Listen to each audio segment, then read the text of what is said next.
Halo,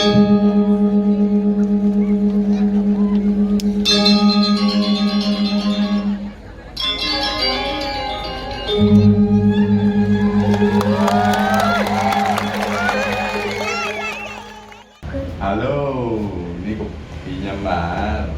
Yuk kita nikmati segelas kopi.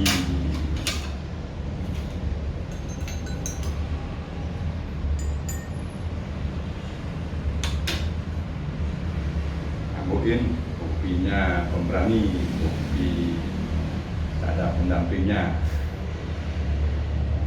Ayo Mbak, minum kopinya. Terima kasih ya Pak Kopi.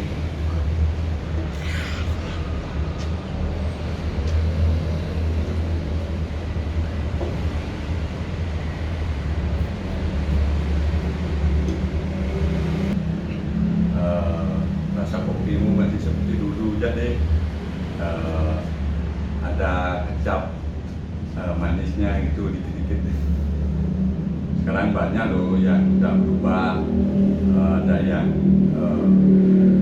tak pakai gula lagi, dan katanya ada yang mencari rasa kopi yang original, ada yang demi kesehatan.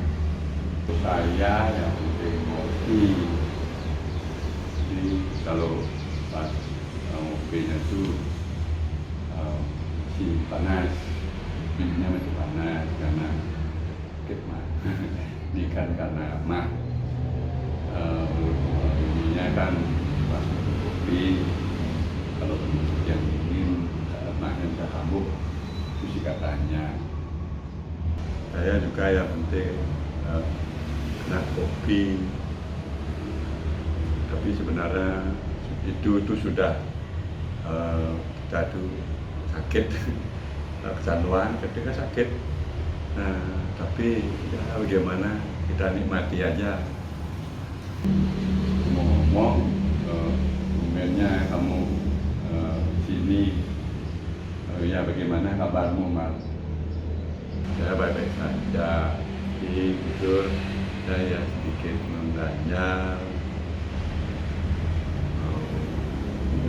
tahu, tapi bagaimana ya, kira-kira entah apa yang membuat kamu gelisah dan pikiranmu agak perasaan dan dirimu gelisah. Saya dengar ajaran Roh Pineda itu bisa membuat kita bahagia. Oh ya, kamu mungkin pernah dengar ya di apa kira-kira hubungan dengan kita, ajaran tersebut. Oh, tentang Roh Pineda. Roh Pineda itu dua hal yang berlawanan dan berbeda. Oh ya, kalau kamu pahami maknanya, cocok dengan apa yang sedang kamu alami sekarang. Begini, kita lihat ini cuplikan videonya. Kita akan, ini saya baca saja. Kita akan membaca mengenai ajaran Roh Pineda itu, pemirsa. Ajaran Roh Pineda itu mengajarkan kita beberapa hal, pemirsa. Nah, yang pertama kita diajarkan hidup itu tidak saling mengalahkan, seimbang. Itu kuncinya, pemirsa. Roh Pineda itu adalah penyeimbang. Contoh, kita biasa di dalam masyarakat keceplosan ngomong bahwa di dunia ini ada yang begini, ada yang begitu, ada terang, ada gelap, ada pasang, ada surut, dan seterusnya. Nah, biasa hal ini keluar begitu saja untuk mengingatkan kita bahwa sesuatu itu tidak itu saja, pemirsa. Misalnya kalau kita fokusnya pada satu hal, nah tiba-tiba hal itu tentang Roh Pineda itu akan ceplosan tiba-tiba muncul begitu saja mengingatkan kita pemirsa. Nah itu yang pertama. Kemudian yang kedua, hidup ada dua kegelapan pemirsa dalam kehidupan, kegelapan pikiran dan kegelapan hati. Pikiran kalau gelap, pikiran kita tidak tenang. Kemudian kalau hati gelap, perasaan kita tentunya gelisah. Nah,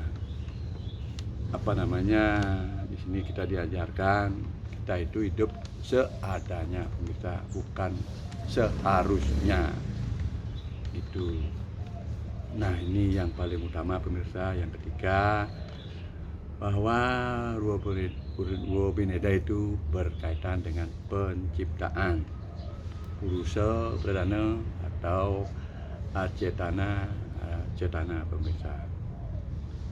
Nah, pada awal proses penciptaan, unsur Purusa pertama, kemudian adalah unsur Pradana, sehingga ada proses kehidupan, sehingga tercipta Pancamabhuta dan adanya diri kita ini masing-masing, adanya manusia itu pemirsa.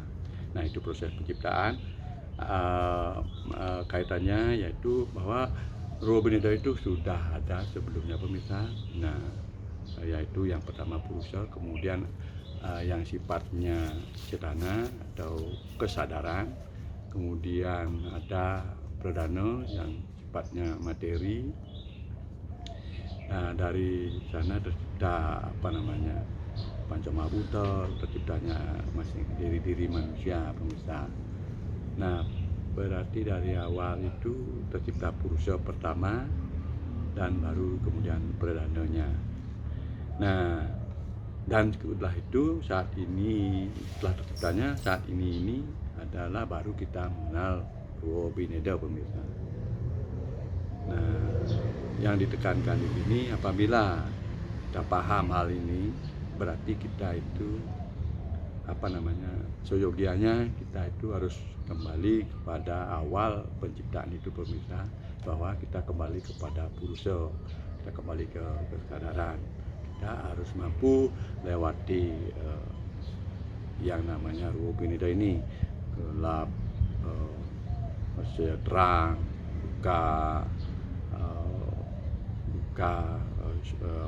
suka, duka, dan lain sebagainya dan seterusnya pemirsa, mengenai dua hal yang dalam kehidupan ini selalu berlawanan dan berbeda. Demikian pemirsa, intinya di sini kita seyogianya mampu melewati Ruwa Bineda sebenarnya pemirsa. Kita kembali seperti citra awal penciptaan, yaitu kembali kepada kesadaran, sehingga setelah mampu lewati hal ini, baru kita akan menemukan kebahagiaan. Begitu pemirsa makna yang bisa kami temukan mengenai Ruwa Bineda. Itu tadi makna mengenai Ruwa Bineda itu yang membuat kami mudah-mudahan. Nah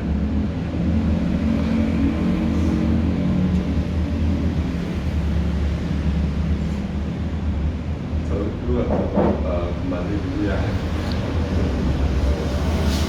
kembali. Kamu main selonong buaya aja pergi, kasih ayo kalau ada pemirsa